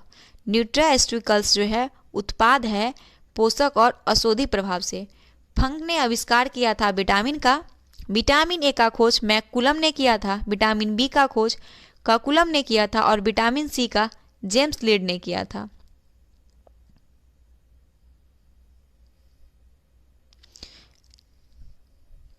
विटामिन्स होते हैं कार्बनिक यौगिक। विटामिन्स क्या होते हैं? कार्बनिक यौगिक होते हैं और यौगिकों के समूह जिसे सहायक आहार कारक कहा जाता है वो विटामिन है। यहाँ विटामिन बी का भी मैकुलम हो जाएगा, ठीक है, क्योंकि यहाँ पे मैच छूटा हुआ है, लगता है मिसप्रिंट हो गया है। वही मैं सोच रही थी कि ये क्या लिखा है। अगला देखते हैं। जीवधारियों को कम से कम 27 तत्वों की आवश्यकता होती है जिनमें से 15 धातुएं हैं। इनमें जो प्रभुत मात्रा में आवश्यक होती है वो है पोटेशियम, सोडियम, मैग्नीशियम, कैल्शियम और सल्फर। भोजन के वर्ग विटामिन, वसा, कार्बोहाइड्रेट और प्रोटीन में प्रति यूनिट कैलोरी की मात्रा सर्वाधिक होती है, तो वो वसा का होती है। अब है सेब का हृदय रोगियों के लिए विशेष महत्व है क्योंकि ये बड़े स्रोत हैं पोटेशियम का। सेब का हृदय मतलब हृदय की बीमारी में जो सेब बहुत इंपॉर्टेंट है, क्यों? पोटेशियम के कारण। उसके बाद है आहार के नियमित रूप से ताजे फल और सब्जियों ग्रहण करना वांछनीय है क्योंकि ये ऑक्सीकरण रोधी तत्वों के अच्छे स्रोत होते हैं और ऑक्सीकरण रोधी तत्व व्यक्ति के स्वस्थ बने रहने और दीर्घायु होने में सहायक सिद्ध होती है क्योंकि ये शरीर में उपापचयन को उत्पादक के रूप में उत्पन्न मुक्त मूलकों को निष्क्रिय बनाते हैं। अब है विटामिन एवं उसकी कमी से होने वाला रोग। तो कैल्सीफेरॉल अस्थिर रोगनिरोधकता होता है। नियासिन से पेलाग्रा या चर्म से संबंधित बीमारी है ये नियासिन, ये पेलाग्रा जो है। उसके बाद है कोबलामिन जो है वो संघातिक रक्त अल्पता है। थायमिन की कमी से बेरी रोग होता है। मानव आहार में पॉलिश किए हुए चावल का उपयोग से हो जाता है बेरी रोग। अब है सही सुमेलित है विटामिन और प्रचुर स्रोत। तो B6 जो है वो धान की चोकर यानी राइस ब्रान से प्राप्त होता है। B2 हरी सब्जी और अंडे में। विटामिन E गेहूं अंकुर तेल में और विटामिन K अल्फा में। सब्जियां, मिर्ची, कुम्हरे, मटर एवं मूली में सर्वाधिक विटामिन सी पाया जाता है। तो मिर्च में सबसे ज़्यादा विटामिन सी पाया जाता है। विटामिन जो खट्टे फलों यानी साइट्रिक एसिड वाले जो होते हैं वो चर्म को स्वस्थ रखने में जरूरी है, वो है विटामिन सी। कच्चे एवं ताजे फल, दूध, घी, दालों में विटामिन सी का मुख्य स्रोत कच्चे एवं ताजे फल है विटामिन सी का स्रोत। विटामिन सी का सबसे उत्तम स्रोत जो है वो आंवला है। घाव भरने के लिए vitamin A, B, C, D में सहायक सी है। संतरा, सेब, गाजर, आंवला। विटामिन सी का सबसे अच्छा स्रोत कौन है? तो आंवला है। गाजर, अमरूद, आम, संतरा में से विटामिन सी का संतरा अच्छा स्रोत है विटामिन सी का। विटामिन सी का रासायनिक नाम एस्कर्बिक अम्ल है। विटामिन सी मदद करता है लौह के अवशोषण में। विटामिन ए, विटामिन सी और विटामिन डी और विटामिन ए में शरीर भंडारित नहीं होता है, वो है विटामिन सी। विटामिन जिसकी कमी से खून का थक्का धीरे धीरे बनने की बीमारी होती है वो है विटामिन के। रक्त का थक्का या रुधिर स्कंदन बनने में आवश्यकता होता है विटामिन के का। विटामिन जो प्रतिस्कंदक विषों को प्रतिविषित या प्रतिकारक के रूप में प्रयोग किया जाता है वो विटामिन के है। अब है विटामिन B12 सी के ए से आंत के जीवाणुओं द्वारा संश्लेषित होता है, तो वो विटामिन B12 एवं विटामिन के। अब है रक्त कथन दिया हुआ है कि विटामिन B12 लीवर यानी यकृत में लगभग 3 से 5 वर्ष तक संग्रहित रहता है। ए जो है सही है और विटामिन B12 जल विलय है, तो ए आर दोनों सही है, लेकिन ए जो है सही स्पष्टीकरण आर का नहीं है। ए सही स्पष्टीकरण आर का नहीं है। अब है नींबू, सूरज की किरणें, संतरा एवं काजू में से विटामिन डी का स्रोत जो है वो सूरज का किरण है। सूरज की किरणों से प्राप्त विटामिन डी होता है, सही सुमेलित है, दिया हुआ है। विटामिन B12 प्रति अवरक्ता का कारक है। विटामिन सी प्रति स्कर्वी का कारक है। विटामिन ई बंध्यरोधी यानी कि बंधवत्ता जिसको बोलते हैं उसका कारक है। और विटामिन के जो है वो प्रति रक्तस्रावी कारक है। अब है विटामिन डी की अल्पता से होता है रोग रिकेट्स और ऑस्टियोपोरोसिस। ऑस्टियोपोरोसिस जो है वो विटामिन डी की कमी से होता है। विटामिन डी में पाया जाता है कैल्सीफेरॉल। विटामिन जो सूरज के प्रकाश में उपस्थित में त्वचा में बनता है वो विटामिन डी होता है। कैल्सीफेरॉल रासायनिक यौगिक का सामान्य नाम है विटामिन D3। आर्गी कैल्सीफेरॉल कहते हैं विटामिन D2 को। नियासिन पेलेग्रा से थायमीन, बेरी, विटामिन डी, सूखा रोग, विटामिन के से रक्त का थक्का न बनना, यह कमी से होने वाला रोग है। अब है रतौंधी किसकी कमी के कारण होता है? तो रतौंधी जो है वो विटामिन ए की कमी के कारण होता है। रतौंधी विटामिन ए की कमी के कारण होता है। मानव शरीर में यकृत, अमाशय, तिल्ली और उदर में से विटामिन ए संचित रहता है तो लीवर में। पत्ता गोभी, गाजर, फूल गोभी एवं पालक में से विटामिन ए की मात्रा अधिक गाजर में होती है। सेब, पपीता, अमरूद एवं आम में से विटामिन ए का प्रचुरतम स्रोत आम है। उसके बाद है सही सुमेलित है तो रेटिनॉल, जीरोपेथेलेमिया, थायमीन से बेरी रोग, साइनोकोबाली से रक्त अल्पता और आर्गी कैल्सीफेरॉल से रिकेट्स बीमारी होता है। तार, नारियल, गेहूं, अंगूर एवं राई के तेलों में विटामिन ई का महत्वपूर्ण स्रोत जो है वो गेहूं अंकुर का तेल है। गेहूं अंकुर का तेल जो है वो विटामिन ई का महत्वपूर्ण स्रोत है। उसके बाद है सही सुमेलित है विटामिन सी, विटामिन 1 संतरा का, विटामिन डी कॉड यकृत तेल, विटामिन ई गेहूं अंकुर तेल, विटामिन के अल्फा, विटामिन सी नींबू का। नींबू जो है विटामिन सी का स्रोत है।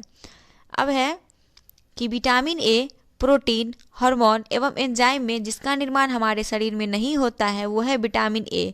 विटामिन ए का निर्माण हमारे शरीर में नहीं होता है। अब दिया है कथन, यदि कोई व्यक्ति हरी सब्जियां खाना बंद कर दे तो उसे रतौंधी हो जाएगी। ये गलत है, उसमें विटामिन ए की कमी हो जाएगी, तो आर सही है। अगर कोई व्यक्ति हरी सब्जियां अगर खाना बंद कर दे तो उसमें क्या होगा, विटामिन ए की कमी हो जाएगी। जिस विटामिन में कोबाल्ट होता है वह B12 कहलाता है। B12 में कोबाल्ट होता है और विटामिन B12 में कोबाल्ट धातु मौजूद होता है। साइनोकोबालमीन विटामिन B12 में होता है, कहते हैं। थायमीन विटामिन B1 को कहते हैं।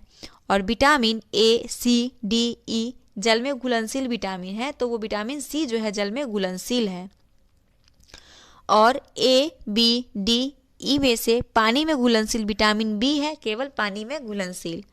कुछ विटामिन वसा में अघुलनशील है जबकि अन्य जल में घुलनशील हैं।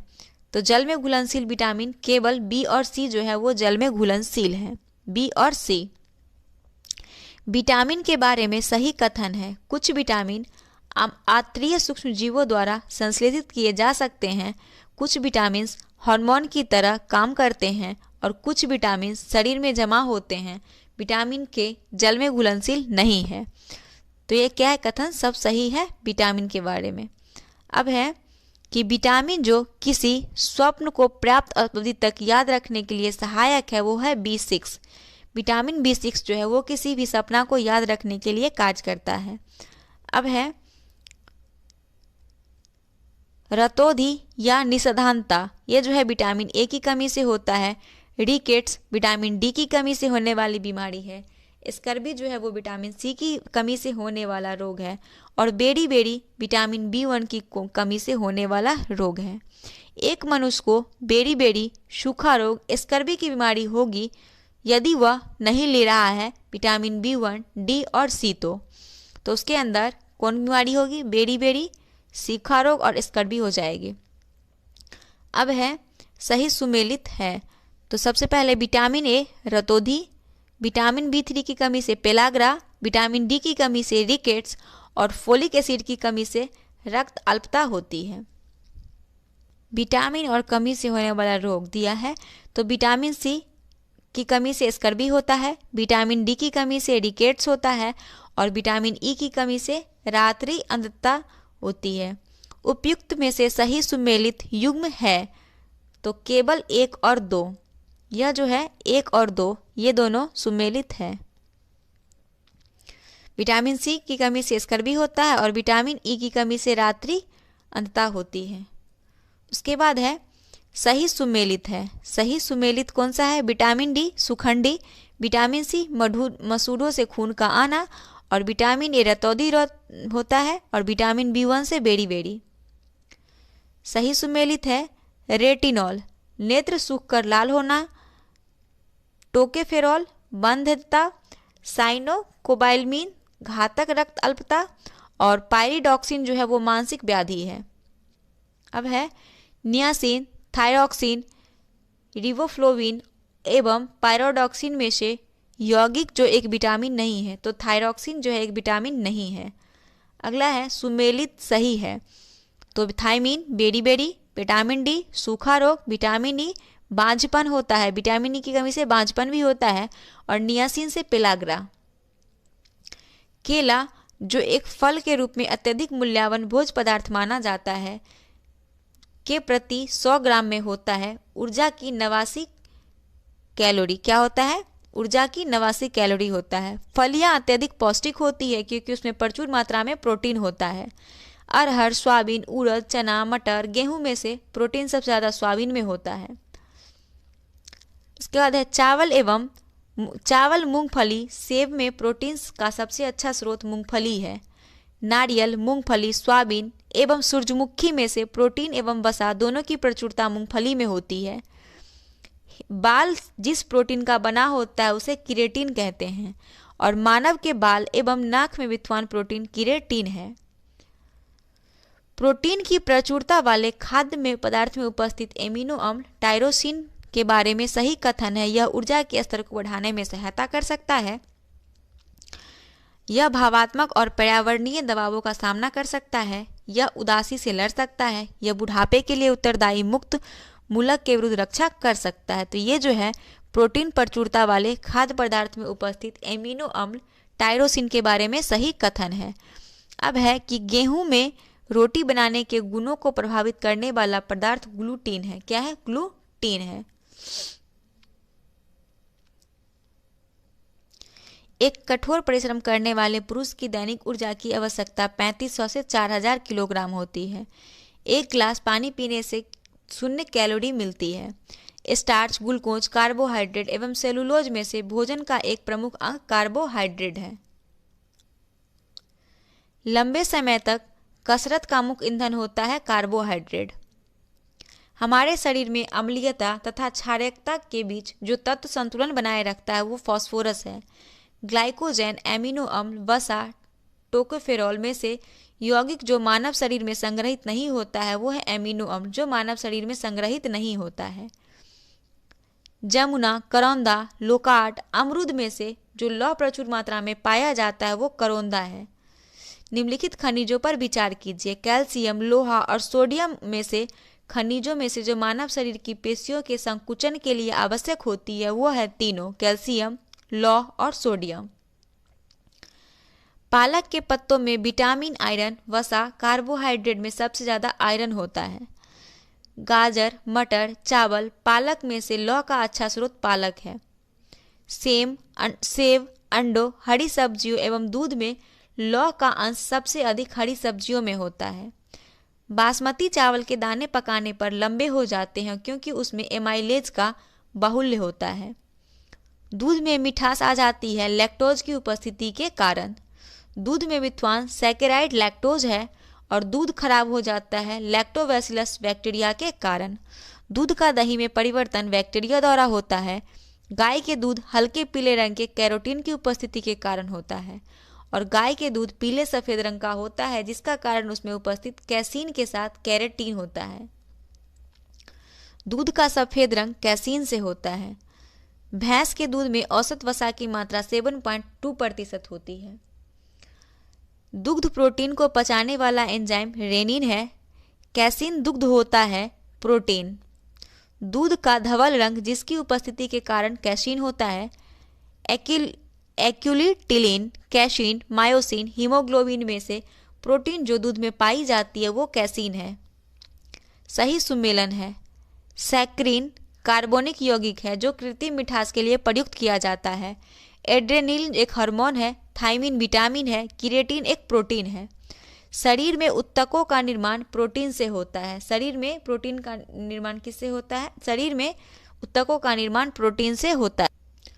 मानव शरीर की धीमी वृद्धि होती है प्रोटीन की कमी के कारण। विटामिन B12 कोबाल्ट को कहते हैं। हीमोग्लोबिन आयरन लोहा होता है।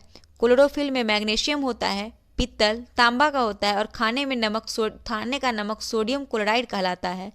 कपड़े धोने का जो सोडा होता है उसे सोडियम कार्बोनेट कहते हैं। चैल्कोपाइराइड जो होता है वो तांबा और कॉपर को कहते हैं।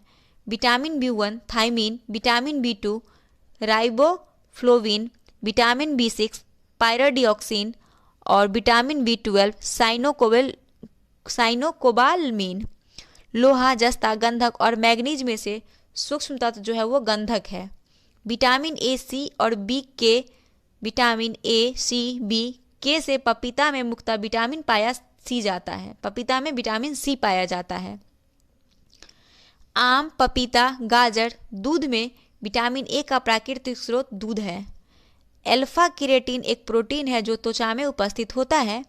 कपास, केस या बाल, लूता, रेशम और खूर में वह पदार्थ जो प्रोटीन नहीं है वो कपास है। वो तत्व जो सभी प्रोटीनों में विद्वान होते हैं वो है कार्बन, हाइड्रोजन, ऑक्सीजन और नाइट्रोजन। उष्मा अवरक्त किरणों, एक्स किरणों और भारी धातुओं लवण में प्रोटीन को विकृत नहीं करता है वो है अवरक्त किरण। अवरक्त किरण को विकृत नहीं करता है। एंजाइम के संदर्भ में सही कथन है कि वो जैव उत्प्रेरक हैं। वे शरीर के उसी स्थान पर अपना कार्य करते हैं जहां वो उत्पादित होते हैं। तरुण तथा वृद्ध व्यक्तियों में प्रोटीन की आवश्यकता वृद्धों में उच्चतर और तरुणों में न्यूनतर होती है। सामान्य क्रियाशील महिला के लिए प्रोटीन की उपयुक्त दैनिक मात्रा 45 ग्राम है। दूध पिलाने वाली मां को प्रतिदिन आहार में प्रोटीन की आवश्यकता 60 से 75 ग्राम है। बोतल का दूध पीने वाले बच्चे की तुलना मां के दूध पीने वाले बच्चे निम्नलिखित में से कौन से विशिष्ट लक्षण होते हैं? वो कम मोटा होता है, उसमें रोगों का प्रतिरोधक करने की क्षमता अधिक होती है, उसे विटामिन और प्रोटीन अधिक मिलते हैं, उसकी लंबाई में असामान्य वृद्धि होती है। तो 1 और 2 3 सही है। 1, 2 और 3 सही है। माँ का दूध पीने से बच्चा क्या होता है? वो कम मोटा होता है, उसमें रोगों का प्रतिरोध करने की क्षमता अधिक होती है और उसे विटामिन और प्रोटीन अधिक मिलते हैं। माँ का दूध नवजात को लगभग संपूर्ण आहार प्रदान करता है किंतु इसमें अभाव होता है आयरन का यानी लौह का। उसके बाद है कैल्शियम, प्रोटीन, विटामिन C और कार्बोहाइड्रेट से दूध का घटिया स्रोत विटामिन C है। Calcium, protein, vitamin C, carbohydrate में से दूध घटिया स्रोत है विटामिन C का। स्टार्च एक पॉलीसेकेराइड है। स्टार्च और सेलुलोज के बारे में दोनों का वानस्पतिक उद्भव होता है, दोनों बहुलक है, दोनों ग्लूकोज अणु से निर्मित होता है। आयोडीन के साथ स्टार्च रंग प्रदान करता है जबकि सेलुलोज नहीं। ये सब सही है। Vitamin A, B, C, D वह जिसे हार्मोन माना जाता है वो विटामिन D एक हार्मोन है। विटामिन D क्या है? एक हार्मोन है। विटामिन D सर्जन में पाया जाता है कैल्सीफेरॉल। सही कथन नहीं है, दूध में कोई भी विटामिन नहीं होता है। कुपोषण अति पोषण, अल्प पोषण और असंतुलित पोषण से होता है। कुपोषण होता है अति पोषण, अल्प पोषण और असंतुलित पोषण। मानव भोजन में वसा अम्लों का एक भाग होना चाहिए। सामान्य भोजन 75 ग्राम वसा होनी चाहिए। मानव शरीर कोशिकाओं किसी भी प्रकार के वसा अम्लों का संश्लेषण नहीं कर सकती है और आवश्यक वसा वाले अम्लों की अनुपस्थिति की न्यूनता रोग उत्पन्न होती है। तो यह सभी में से जो है 1, 2 और 4 सही है। 1, 2 और 4 सही है। मानव शरीर कोशिका किसी भी प्रकार के वसा अम्लों का संश्लेषण नहीं करती है, ये गलत है। अलसी प्रचुर स्रोत हैं ओमेगा 3 वसीय अम्ल का। मोठ, जई, मूंग और अलसी में से अल्फा लिनोलिक अम्ल 18 कार्बन उक्त ओमेगा 3 फैटी अम्ल का सर्वोत्तम स्रोत अलसी है। दूध में प्रोटीन और कार्बोहाइड्रेट के अतिरिक्त पोषणदायक अन्य प्रमुख तत्व सम्मिलित होते हैं, कैल्शियम और पोटेशियम। कथन ए दिया है विटामिन्स बालवर्धक तत्व है जिनकी अच्छाई स्वास्थ्य के लिए थोड़ी मात्रा में आवश्यक होती है। और आर दिया है कि विटामिन्स हानिकारक बैक्टीरिया को मारकर शरीर को स्वस्थ रखने में सहायता करता है। तो ए सही है, लेकिन आर जो है वो गलत है। विटामिन ए अधिकांश मानव शरीर में संश्लेषित नहीं किए जाते हैं। विटामिन मानव अंग केवल अनिवार्य सूक्ष्म पोषकों का संश्लेषण करता है। ए सही है और आर गलत है। फिर दिया है कथन में कि मानव शरीर अपने लिए सभी विटामिनों का संश्लेषण कर लेता है, ये गलत है, क्योंकि कुछ विटामिन ऐसे होते हैं जो हमें खुद से लेने नहीं पड़ते हैं, जैसे विटामिन डी सूर्य के प्रकाश से लिया जाता है। शरीर की उचित विकास के लिए विटामिन अनिवार्य होता है, जी बिल्कुल ये सही है। उसके बाद है मानव आहार में ग्लाइसिन, सेरीन और टायरोसिन अनिवार्य रूप से शामिल होने चाहिए, एक गलत है। अनिवार्य एमिनो अम्ल मानव शरीर में संश्लेषित नहीं किए जा सकते हैं, तो आर जो है सही है।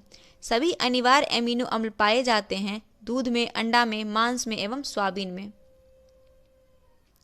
गेहूं, जौ, चावल तथा मक्का में से मुख्यतः कार्बोहाइड्रेट चावल में होता है। हमारे शरीर त्वचा तल के नीचे विद्यमान वसा के विरुद्ध अवरोधक व काम करती है, शरीर की ऊष्मा के क्षय के विरुद्ध। कार्बोहाइड्रेट, वसा, प्रोटीन एवं खनिज में से वह जिसके चयापचयी प्रक्रम से अधिकतम ऊर्जा मिलती है वो वसा है। अधिकांश प्राणियों के जीवित पदार्थ का लगभग 80% पदार्थ है प्रोटीन का। अब कथन दिया हुआ है कि सूरजमुखी का तेल एक अच्छी गुणवत्ता का खाद्य तेल है, तो सही है। इसमें असंतृप्त वसा अम्लों की अधिक मात्रा पाई जाती है, दोनों सही है, लेकिन आर जो है ए का सही व्याख्या करता है। क्या करता है? आर जो है ए का सही व्याख्या करता है। अब है कि असंतृप्त वसा और संतृप्त वसाओं की तुलना में अधिक अभिक्रियाशील होते हैं, सही है। असंतृप्त वसाओं की संरचना में केवल एक अवंध होता है, ये गलत है। अन्य पशुओं के मांस की तुलना में मछली का उपभोग स्वास्थ्यकर माना जाता है, क्योंकि मछली में होता है बहुअसंतृप्त वसा अम्ल। आहार उत्पादकों के विक्रय में जुटी एक कंपनी या विज्ञापति करती है कि उसके उत्पादों में ट्रांस वसा नहीं होती है। उसके इस अभियान का उपभोक्ता के लिए क्या अभिप्राय है? तो सबसे पहला स्टेटमेंट है उसके लिए कि कंपनी के आहार उत्पादक हाइड्रोजनीकृत तेलों से नहीं निर्मित किए जाते हैं, बिल्कुल सही है। कंपनी के आहार उत्पाद पशु उत्पन्न वसा तेलों से नहीं निर्मित किए जाते हैं, ये भी सही है। कंपनी के द्वारा प्रयुक्त तेल संभवतः उपभोक्ताओं के हृदय वाहिकाओं स्वास्थ्य को क्षति नहीं पहुंचाएगा, तो ये तीनों कथन जो सही है। अब है ट्राइग्लिसराइड है, तो ट्राइग्लिसराइड एक वसा है। क्या है? वसा है। अब अगला टॉपिक हमारा श्वसन तंत्र है, इसे देखते हैं। अब है कि स्तनधारी में श्वसन होता है तो फेफड़ा द्वारा यानी फुफ्फुस द्वारा होता है स्तनधारी में श्वसन की प्रक्रिया।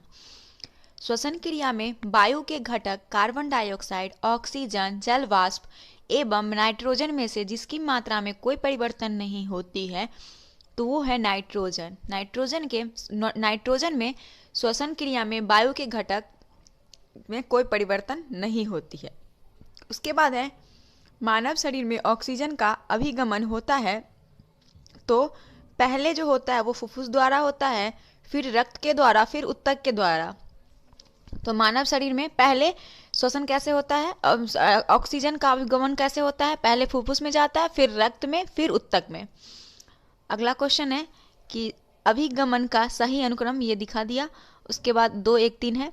और जब रक्त में ऑक्सीजन की सांद्रता में कमी आती है तो श्वास की गति बढ़ जाती है। जब रक्त में ऑक्सीजन की सांद्रता आती है तो श्वास की गति क्या हो जाती है? बढ़ जाती है। कार्बन मोनोऑक्साइड विषवक्ता मुख्यतः प्रभावित करता है रक्त के ऑक्सीजन को वहन करने की क्षमता को। जैव रूपांतरण जो मानव शरीर को अधिकतम ऊर्जा प्रदान करता है वो है एटीपी से एडीबी।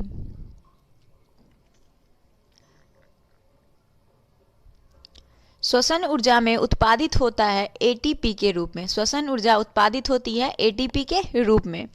हृदय, फेफड़ा, यकृत और वृक्क में से मानव शरीर का वह अंग जो शरीर ताप को नियंत्रित रखता है वो फेफड़ा है। फेफड़ा जो है शरीर ताप को नियंत्रित रखता है। अब है परिसंचरण तंत्र। तो एक स्वस्थ व्यक्ति का हृदय 1 मिनट में 72 बार धड़कता है औसतन, और हृदय आराम करता है 2 धड़कनों के बीच। सीना में दर्द, पसीना एवं जी मचलाना, बांह में दर्द एवं झंझनाहट और टांगों में दर्द में से वह लक्षण जो हृदयघात से संबंधित नहीं है। तो टांगों का दर्द ये जो है जब हार्ट अटैक आता है तो उसे संबंधित नहीं है। हार्ट अटैक आने का लक्षण है सीने में दर्द, पसीना, जी मचलना, बांह में दर्द एवं झंझनाहट। उसके बाद है निम्नलिखित में से हृदयघात के सटीक लक्षण है। तो हृदयघात के सटीक लक्षण है जी का मिचलाना, तेज पसीना आना और सीने में तेज दर्द होना। 1, 2 और 4 सही है। मानव हृदय में कक्ष होते हैं 4। मानव हृदय में 4 कक्ष होते हैं। हृदय स्पंदन एवं विद्युतीय तरंग द्वारा निष्पादित होता है जो उपजती है हृदय में। मानव कलाई में नाड़ी स्पंदन करती है हृदय के बराबर। एक स्वस्थ वयस्क मनुष्य में रक्त का कुल परिमाप होता है 5 से 6 लीटर।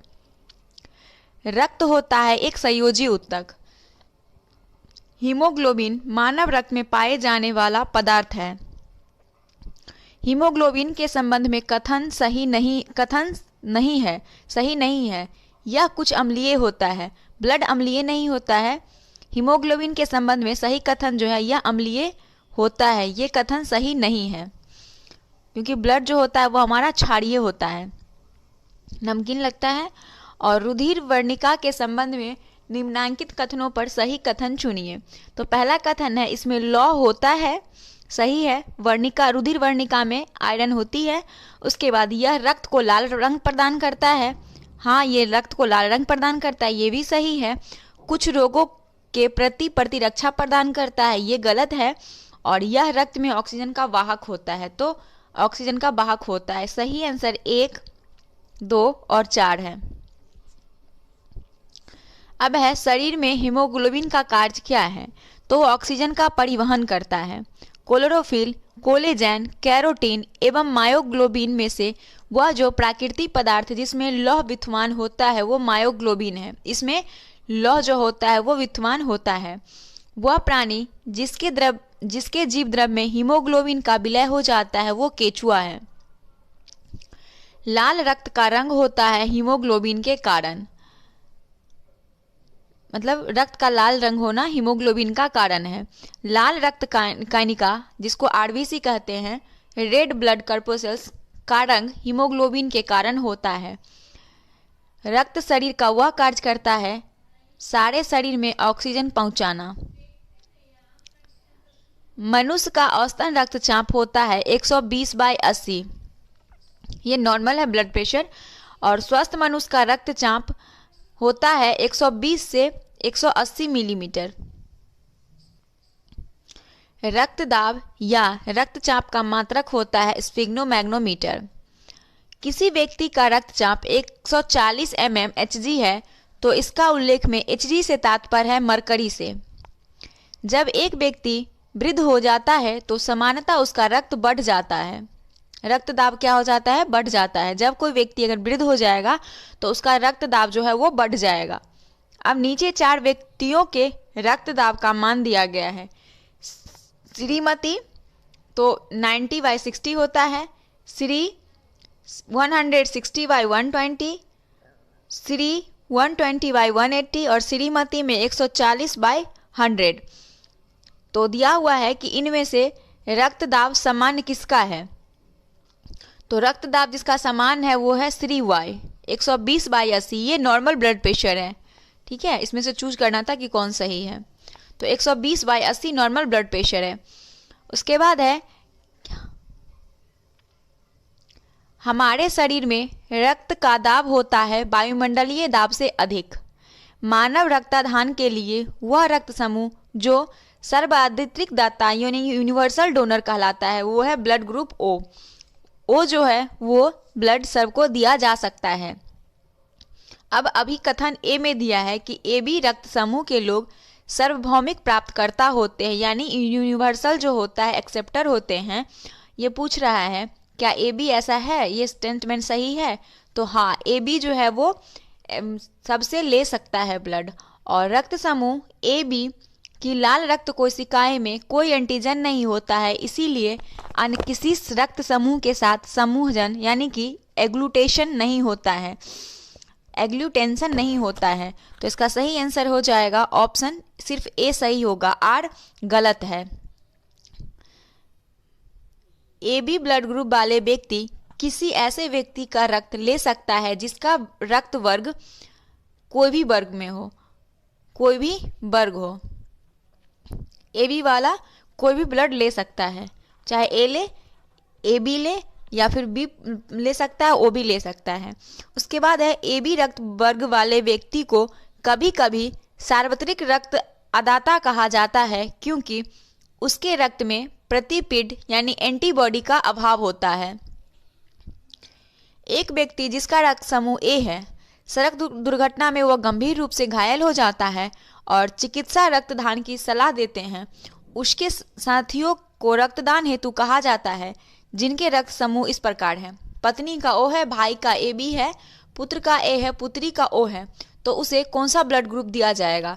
अगर उसका ब्लड ग्रुप ए है तो ब्लड ग्रुप ए वाले को दिया जाएगा, या तो उसको ओ दिया जाएगा या फिर उसे ए दिया जाएगा जो उसका ब्लड ग्रुप है, और नहीं उससे भी नहीं हो तो ब्लड ग्रुप पुत्री का जो ओ है वो दिया जा सकता है,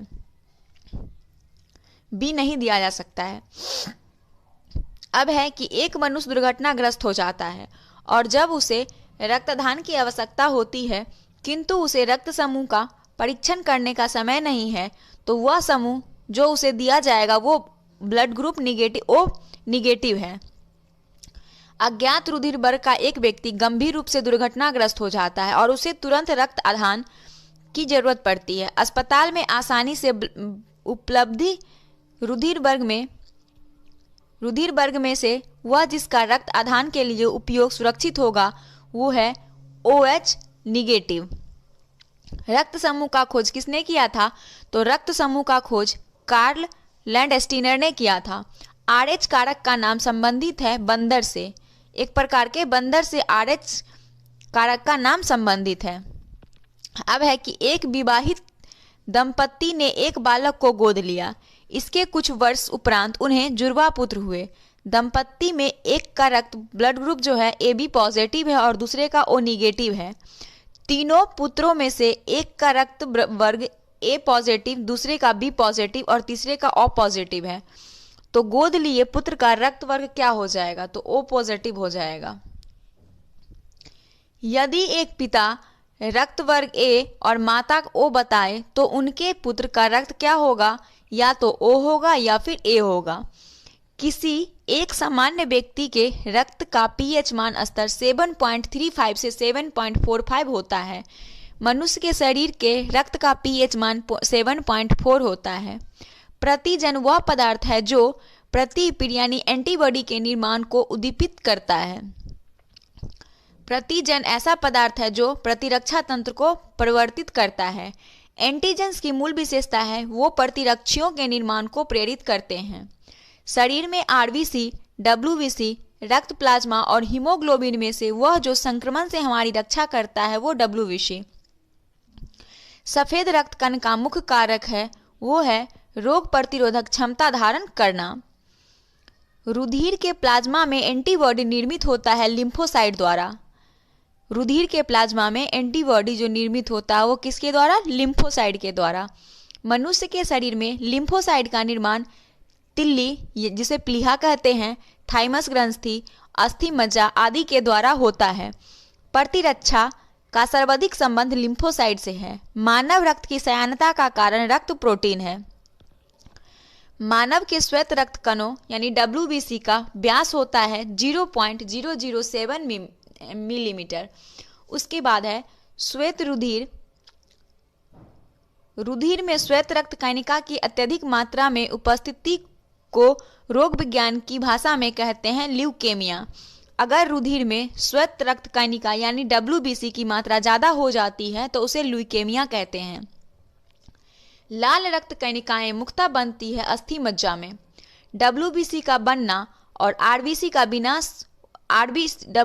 का बनना तथा RBC का विनाश होता है प्लीहा में। जहां RBC विनाश हो जाएगा वहीं पे WBC बनेगा, तो दोनों कहाँ होता है? प्लीहा में। रक्त ग्लूकोज स्तर सामान्यतः व्यक्त किया जाता है मिलीग्राम प्रति डेसीलीटर में। मिलीग्राम प्रति डेसीलीटर में रक्त ग्लूकोज स्तर का सामान्यतः व्यक्त किया जाता है। हृदय को रक्त का संभरण करने वाली धमनियां कहलाती है हृदय धमनियां। रक्त का थक्का बनने में फाइब्रिनोजिन को फाइब्रिन में परिवर्तन में भाग लेने वाला एंजाइम थ्रोम्बिन है।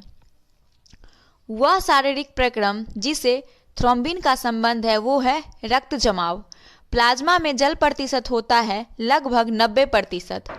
सामान्य व्यक्ति में रक्त के संदर्भ में सही कथन है रक्त में WBC की तुलना में बिंबाणु अधिक होता है।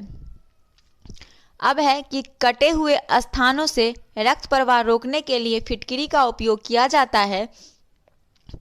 कारण दिया है कि रक्त एक कोलाइडी निकाय है जिसमें ऋणावेशित कोलाइडी